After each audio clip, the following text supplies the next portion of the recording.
ዮ ዋጓን ቲክቶክ ተመልሻለሁ። የ2024-25 የእንግሊዝ ፕሪሚየር ሊግ ተጠናቀቀ። የመጨረሻውን ጨዋታ ዛሬ ከሜዳው ውጪ ያስተናገደው ውዱ ድንቁ ክለባችን አርሰናል ከሜዳው ውጪ ተጉዞ ኬረን ተርኒና ማርቲን ኦዴጋርድ ባስቆጠሩት ሁለት ግብ ሳውዛምፕተንን 2-1 በሆነ ውጤት በማሸነፉ ሲዝኑን በ74 ነጥብ ለሶስተኛ ጊዜ ሁለተኛ ደረጃ ይዞ ማጠናቀቁ ተረጋግጧል።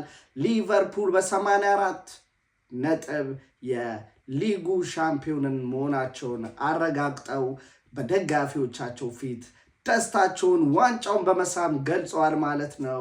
የአርሰናል ደጋፊዎች ግን ከዴቪድ ራያ ጎልደን ግሎቭ ውጪ ምንም ያገኘነው ነገር የለም which is sad።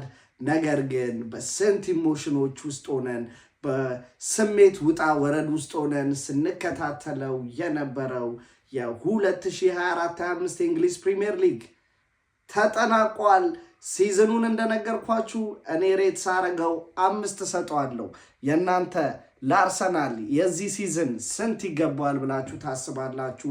ደጋፊ ስለሆናችሁ ሳይድ ሳትይዙ ሳይሆን ሪዝናችሁን እየጠቀሳችሁ ደግሞ ኮሜንት ሴክሽን ላይ ብትመልሱልኝ ደስ ይለኛል። እንዲሁም የኮከብ ግብ አስቆጣሪ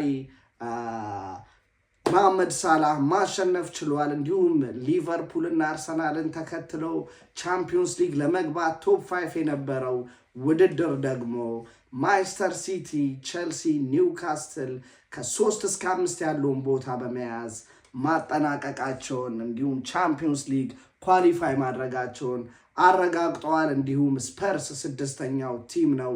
ምንም እንኳን ስፐርስ ቶትናም ሆትስፐርስ በሜዳው በብራይተን 4-1 በሆነ አሰቃቂ ውጤት ቢሸነፍም የማያፍረው ቶትናም ግን 4-0 በደጋፊው ፊት ተሸንፎ ሲዝኑን በ17 ነጥብ 22 ዲፊት የገጠመው ቶትናም ዩሮፓ ሊግን ወደ ሜዳው ይዞ በመግባት ሰለብሬት ሊያደርግ ሞክረዋል። which is funny I know you win trophy ዋንጫ በልታችኋል። ነገር ግን what do you think of Tottenham? You are still fucking shit. Anyways ይህን ይመስላል። season is over። ሲዝኑን እንግዲህ ሬት አርጉ ባልኩት መሰረት መልሳችሁን ኮሜንት ሴክሽን ላይ ይጠብቃሉ። እንዲሁም ፕሊዝ ሼር፣ ላይክ እንዲሁም ኮፒ ሊንክ ብታረጉልኝ በጣም ይጠቅመኛል። I'm out. Peace.